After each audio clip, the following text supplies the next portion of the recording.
కాళేశ్వరం అంశాన్ని ప్రజల్లో కన్ఫ్యూజన్ తీసుకొచ్చి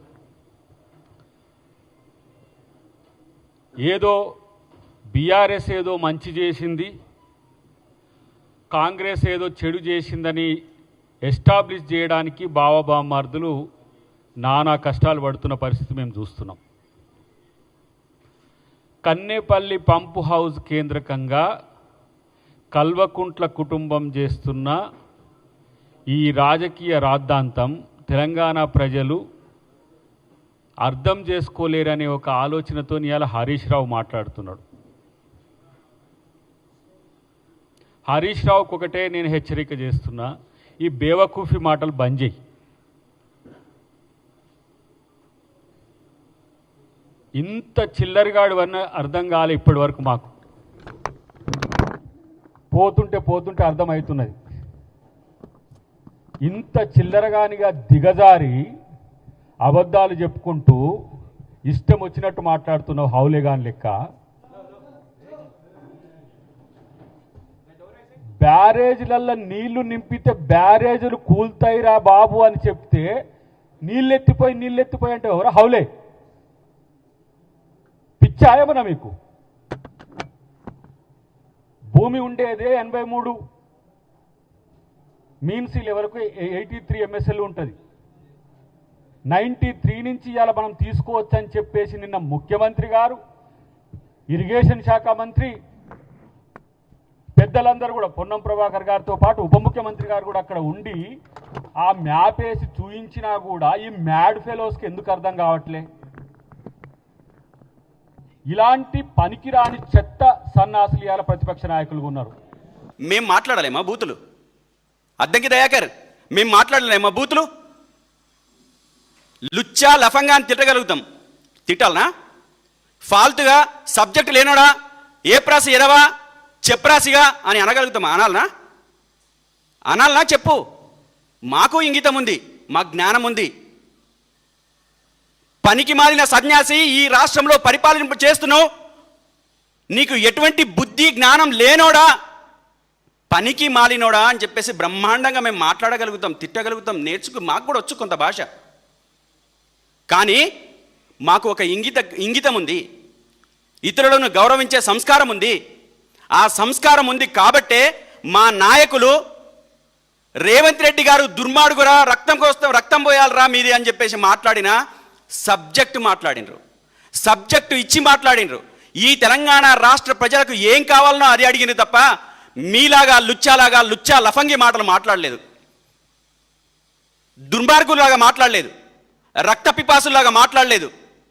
ఆనాటి నుంచి ఈనాటి దాకా తెలంగాణ రాష్ట్రానికి ఉన్న ఏకైక శత్రువు ఎవరంటే అది కాంగ్రెస్ పార్టీ, ఈనాడు కాంగ్రెస్ ప్రభుత్వం. 1969లో మీ దాష్టికమే, మీ దారుణాలే, మీ క్రూరత్వమే ఈ రోజుకి కూడా తెలంగాణ ప్రజలకు నెత్తురు చుక్క అంటకుండా నీళ్ళని ఆంధ్రాకు పంపిస్తూ ఎల్నినో ప్రభావంగా ఈరోజు కరువు వచ్చే ప్రమాదం ఉందని చెప్పేసి మేము కన్నేపల్లి పంపవు దగ్గరికి వెళ్ళి మా కేటీఆర్ గారు చూపిస్తే అవి చూడకుండా, వాస్తవాలు గమనించకుండా ఈరోజు ఇష్టం వచ్చినట్టు మురుగుతావా? ఒకటే చెప్తున్నా దయాకర్ గారు, మీకు మీరు ఎగిరెగిరి దంచిన అంతే కూలి, ఎగరకుండా దంచిన అంతే కూలి. మీరేమనుకుంటున్నారంటే ముఖ్యమంత్రి దగ్గర మంచి మార్కులు కొట్టేయాలని చెప్పేసి అనుకుంటున్నామేమో. కానీ ఎక్కెక్కి ఏడ్చి అనేక ఇబ్బందులు పడి ఇంట్లో కూర్చొని అలిగి చివరికి ఏం చేయాలనో, బతకాలనో, సావాలనో అనే పరిస్థితిలో తప్పక నీకు ఒక ఎమ్మెల్సీ పదవి వచ్చింది. రేపు అది కూడా ఉంటుందో ఉండదో, ఆ కాంగ్రెస్ పార్టీలో నీ పరిస్థితి ఏందో కూడా తెలియదు. కానీ నువ్వు ఈరోజు తెలంగాణ ప్రజల పక్షాన కాకుండా, తెలంగాణ ప్రజల పక్షపాతిగా మాట్లాడకుండా ఇష్టం వచ్చినట్టు మాట్లాడతావా? తెలుసా నీకు రిటైర్డ్ ఇంజనీర్స్ NDSA రిపోర్ట్ ఏమి ఇచ్చారో తెలుసా నీకు? అసలు చదివినవా? అక్కడ నీళ్లు ఆపుకోవచ్చు, ప్రమాదం లేని స్థాయి వరకు నీళ్లు ఆపుకోవచ్చు, మీరు ఎత్తిపోసుకోవచ్చు అని చెప్పింది. చదవచ్చా నీకు? సిగ్గుందా నీకు? సిగ్గు, శరము, మానం, మర్యాద లేకుండా ఈరోజు కుక్కలాగొచ్చి మైకుల ముందు అరుస్తావా? ఏ విధంగా ప్రాజెక్టు చేటదో చెప్పు. చేతగాక తుమ్మిడి హట్టి దగ్గర చేతులు ఎత్తేసి అక్కడ కట్టడానికి వీల్లేక ఈరోజు 2.5 సంవత్సరాలు అవుతుంది మీరు వచ్చి అధికారంలోకి వచ్చి. మీ మేనిఫెస్టోలో ఏం పెట్టిర్రు? తుమ్మిడిహట్టిని నిర్మిస్తామన్నారు కదా, అయ్యిందా? ఇంచు పని అన్నా చేసినామా? దయాకర్ అడుగు మీ ముఖ్యమంత్రికి. ఆ నోటి నుంచి వచ్చే ముఖ్యమంత్రి నోటి నుంచే మురికి మాటలు ఏవైతే ఉంటాయో అవి కాదు మాట్లాడాల్సింది. తెలంగాణ రాష్ట్ర ప్రజలకు ఏం కావాలనో మాట్లాడాలని చెప్పు కొంచెం పక్క నుండి. ఆయనకి ఎట్లయినా బుద్ధి లేదు, నీకు బుద్ధి ఉందని అనుకుంటే అంతకంటే దరిద్రంగా తయారైన. తుమ్మిడిహట్టి దగ్గర 2.5 సంవత్సరాల నుంచి మీరు తట్టెడు మట్టి ఎందుకు ఎత్తలేదు? ఆ రోజు వేల కోట్ల రూపాయలు కేటాయించి దాంట్లో సగం దొబ్బేసిన కాంగ్రెస్ పార్టీ ఈరోజు మిడ్ మారేజ్ గురించి మాట్లాడుతుంది, లక్ష్మీ బ్యారేజ్ గురించి మాట్లాడుతుంది. మిడ్ మారేజ్ కట్టింది ఎవరు? మధ్యలో కూర కొట్టింది ఎవరు? ఆ నాసి రకం పనులు చేస్తే మిడ్ మారేజ్ కొట్టుకుపోయిన సంగతి తెలీదా నీకు దయాకర్? దుర్మార్గుడా, ఈ తెలంగాణ రాష్ట్రానికి పట్టిన దరిద్రంలాగా పట్టుకొని ఈరోజు హరీష్ రావు గారి మీద, కేటీఆర్ గారి మీద మాట్లాడతావా? నీకు నేను ఇంకో ప్రశ్న అడుగుతున్నా. నువ్వు మీ తల్లిదండ్రులకే పుట్టినవా, మీ తండ్రికే పుట్టినవా అని చెప్పేసి మాట్లాడితే బాగుంటుందా? కేటీఆర్ గురించి ఏం మాట్లాడినావు? నువ్వు కేసీఆర్ గారికే పుట్టినవా అని మాట్లాడినావు. మేము ఈరోజు అడుగుతున్నాం, నీ తండ్రికే నువ్వు పుట్టినవా? తీసుకురా సర్టిఫికేట్, ఏం పుట్టినవా అని చెప్పి మేము మాట్లాడొచ్చా? అట్లా అంత దరిద్రంగా మేము మాట్లాడొచ్చా? మేము ఒక్కటే చెప్పదలుచుకున్నాం, తెలంగాణ రాష్ట్ర ప్రజలకు న్యాయం చేసే విధంగా, తెలంగాణ రాష్ట్ర ప్రజలకు నీళ్ళు అందించే విధంగా, తెలంగాణ రాష్ట్ర ప్రజలకు అన్ని రకాల సకల సౌకర్యాలు కల్పించే విధంగా ఆనాడు బీఆర్ఎస్ ప్రభుత్వం పరిపాలన చేసింది. మీకు చేతనైతే, మీకు దమ్ముంటే, మీకు ధైర్యం ఉంటే వాటిని కొనసాగించడానికి ప్రయత్నం చేయండి. మీ మిడ్ మ్యారేజ్ కొట్టుకుపోతే దాని మీద మేము చేతులు ఎత్తేసి అబద్ధాలు చెప్పడానికి ప్రయత్నం చేయలేదు. మేము దాన్ని కట్టి చూపించి నీళ్లు అందించడానికి ప్రయత్నం చేసినాం. ఈరోజు 2 పిల్లర్లు కుంగితే ఆ కుంగిన పిల్లర్ని సరి చేసుకోవాల్సిన బాధ్యత లేదా? మేము అదే అడుగుతున్నాం. మేము ఇప్పుడు అడుగుతున్నాం.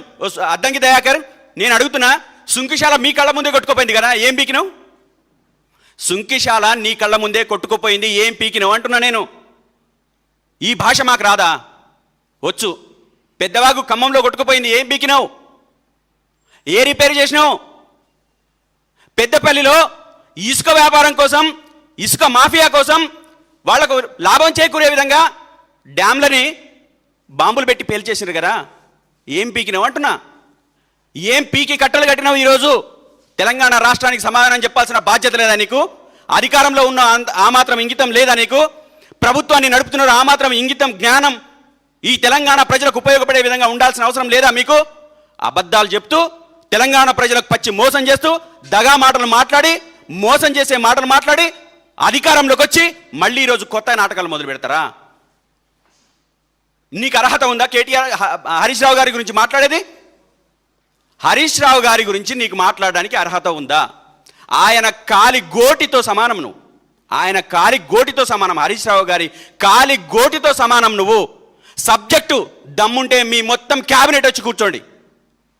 దమ్ముంటే అసెంబ్లీలో మొత్తం క్యాబినెట్ అంతా కూర్చోండి. మీ అందరికీ పాఠాలు చెప్పే స్థాయి హరీష్ రావు గారికి, కేటీఆర్ గారికి ఉంది. మీ చేతగాని ముఖాలకు, తెలివిలేని ముఖాలకు ఇంకా కేసీఆర్ గారు రావాలనా? మా హీరోలకే మీరు సమాధానం చెప్పట్లేదు, మా యంగ్ హీరోలకు. మీకు ఇంకా పెద్ద ఆయన కావాలనా? బుద్ధుండాల కొంచెమైనా మాట్లాడడానికి. సిగ్గు, శరం, మానం, మర్యాదలు లేని వ్యవహారాలు కాదు. సబ్జెక్టు తీసుకొని మాట్లాడండి, సబ్జెక్ట్లో మాట్లాడండి. అదేవిధంగా తెలంగాణ ప్రజలకు ఉపయోగపడే పని చేయండి. మీకు ఒక మంచి అవకాశం వచ్చింది, ఆ అవకాశాన్ని ఉపయోగించుకోమని చెప్పేసి 100 సార్లు మా హరీష్ రావు గారు, కేటీఆర్ గారు, కేసీఆర్ గారు 100 సార్లు చెప్పినారు. నీతి తప్పిన మాటలు, మోసపు మాటలు ఇక మానేయండి. మీరు ఇంకా ఇందాక మా ఆనందాన్ని అన్నట్టు మీరు ప్రతిపక్షంలో ఉన్నారని చెప్పేసి అనుకుంటున్నారేమో, కానీ మీరు అధికారంలో ఉన్నారు. మీరు మర్చిపోతే మేమేం చేయలేం, కానీ మీరు అధికారంలో ఉన్నారు. కానీ అధికారంలో ఉండే పనులు చేయండి.